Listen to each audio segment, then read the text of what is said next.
আল্লাহু আকবার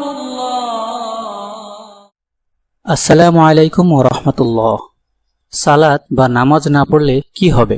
নামাজ হলো ইসলামের 5টি মূল স্তম্ভের মধ্যে দ্বিতীয় এবং অনেক গুরুত্বপূর্ণ এক ইবাদত, যা কিনা প্রত্যেক প্রাপ্তবয়স্ক মুসলিম পুরুষ এবং নারীর জন্য ফরজ তথা অত্যাবশ্যকীয় করা হয়েছে। কোরআন ও হাদিস শরীফে বিভিন্ন জায়গায় বারবার নামাজ পড়ার ফজিলত ও না পড়ার শাস্তির কথা কঠোরভাবে বলা হয়েছে। আমরা অনেক সময় নিজেদের ইচ্ছায় বা অনিচ্ছায় এই গুরুত্বপূর্ণ ইবাদতটি ছেড়ে দেই। আল্লাহ তাআলা পবিত্র কোরআনে বলেছেন, ঈমান আনয়নের পর মুমিন বান্দাদের জন্য সবচেয়ে গুরুত্বপূর্ণ ও আবশ্যকীয় পালনীয় বিষয় হচ্ছে এই 5 ওয়াক্ত নামাজ। প্রাপ্তবয়স্ক হওয়ার পর থেকে ধনী গরিব নির্বিশেষে সকল মুসলমান পুরুষ এবং নারীকে নির্ধারিত সময়ে এই নামাজ আদায় করা ফরজ। কালামুল্লাহ শরীফে আল্লাহ তাআলা বলেন, নিশ্চয়ই নির্ধারিত সময়ে নামাজ আদায় করা বিশ্বাসীদের জন্য ফরজ করা হয়েছে। সূরা নিসা আয়াত 103। রাসূল সাল্লাল্লাহু আলাইহি ওয়াসাল্লাম ইরশাদ করেছেন, যে কেউ ইচ্ছাকৃতভাবে নামাজ ছেড়ে দেয়, আল্লাহ তাআলা তার উপর থেকে নিজের জিম্মাদারি উঠিয়ে নেন। বুখারী শরীফের 18 নং হাদিস। অর্থাৎ যে ব্যক্তি নামাজ ছেড়ে দিল, সে যেন আল্লাহ তাআলা হতে নিজের সম্পর্ককে গুটিয়ে নিল। হাদিস শরীফে এসেছে, ইচ্ছাকৃতভাবে নামাজ ছেড়ে দেওয়া শিরকের পর সবচেয়ে বড় অপরাধ। এমনকি এটি হত্যা, ব্যভিচার, লুণ্ঠন, চুরি ও মদ্যপানের চেয়েও মারাত্মক গুনাহ, যার শাস্তি দুনিয়াতে ও আখেরাতে উভয় স্থানেই ভোগ করতে হবে। যে ব্যক্তি নামাজ আদায় করে না বা ইচ্ছাকৃতভাবে নামাজ ছেড়ে দেয়, তাকে মোট 15 ধরনের শাস্তি পেতে হবে। তার মধ্যে 6 ধরনের শাস্তি দুনিয়াতে, 3 ধরনের শাস্তি মৃত্যুর সময়, 3 ধরনের শাস্তি কবরে এবং 3 ধরনের শাস্তি হাসরে। দুনিয়ার 6টি শাস্তি হলো: 1. তার জীবন থেকে বরকত ছিনিয়ে নেওয়া হবে। সে যতই উপার্জন করুক না কেন, তাতে কোনো বরকত থাকবে না। 2. তার চেহারা থেকে নেককারের নূর দূর করে দেওয়া হবে, অর্থাৎ তার চেহারা পাপী ব্যক্তিদের ন্যায় মলিন থাকবে। 3. তার নেক কাজের কোনো বদলা দেওয়া হবে না। 4. তার কোনো দোয়া কবুল হবে না। 5. নেককার বান্দাদের দোয়ার মধ্যে তার কোনো হক থাকবে না, অর্থাৎ নেককার বান্দারা যে দোয়ার সময় সকল মুসলমানের কথা উল্লেখ করে থাকেন, সেই দোয়ায় তার কোনো ভাগ থাকবে না। সে এই দোয়া থেকে কোনো সওয়াব বা উপকার পাবে না। 6. আল্লাহ তাআলার সমস্ত ফেরেশতারা তার উপর অসন্তুষ্ট থাকবে, অর্থাৎ তারা তার জন্য কোনো শুভ কামনা করবে না।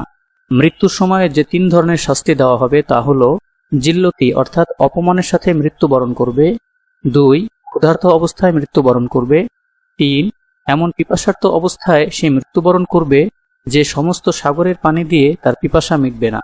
কবরে যে 3 ধরনের শাস্তি দেওয়া হবে: 1. কবর এমন সংকীর্ণ হবে যে তার এক পাশের হাড় অন্য পাশে গিয়ে মিলিত হয়ে চূর্ণ বিচূর্ণ হয়ে যাবে। 2. তার কবরে সারাক্ষণ আগুন জ্বলতে থাকবে। 3. তার কবরে এমন একজন আযাবের ফেরেশতা নিয়োগ করা হবে, যার হাতে একটি লোহার মুগুর থাকবে। সে মৃত ব্যক্তিকে বলতে থাকবে যে, দুনিয়ায় থাকতে কেন ফজরের নামাজ পড়ো নাই, এখন তার ফল ভোগ করো।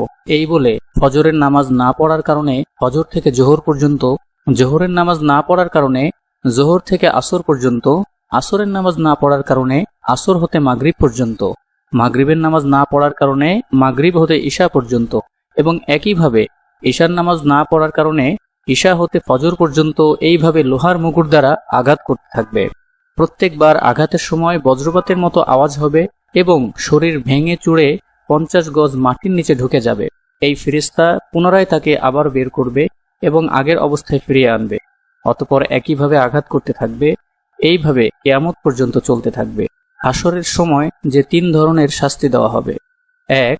একজন ফেরেশতা তাকে মাথা নিচের দিকে ও পা উপরের দিকে রাখা অবস্থায় হাসরের মাঠে নিয়ে যাবে। 2. আল্লাহ তাআলা তাকে অনুগ্রহের দৃষ্টিতে দেখবেন না। রাসূল সাল্লাল্লাহু আলাইহি ওয়াসাল্লাম বলেছেন, আমার উম্মতের মধ্যে 8 শ্রেণীর লোকের উপর কিয়ামতের দিন আল্লাহ তাআলা অসন্তুষ্ট থাকবেন। তাদের মুখের আকৃতি অত্যন্ত কুশ্রী এবং খারাপ হবে দেখতে। হাসরের মাঠে প্রত্যেকে তাদেরকে দেখে ঘৃণা করবে। এই কথা শুনে সাহাবীগণ জানতে চাইলেন, ইয়া রাসূলুল্লাহ সাল্লাল্লাহু আলাইহি ওয়াসাল্লাম, সেই সমস্ত লোক কারা? রাসূল সাল্লাল্লাহু আলাইহি ওয়াসাল্লাম বললেন, 1. জেনাকারী, 2. অত্যাচারী বাদশা বা বিচারক, 3. মাতা পিতার অবাধ্য সন্তান, 4. সুদখোর, 5. পরনিন্দাকারী, 6. অন্যায় ও অত্যাচারকারী, 7. মিথ্যা সাক্ষ্যদাতা এবং 8. বেনামাজি। এর মধ্যে বেনামাজির শাস্তি হবে অত্যন্ত কঠিন।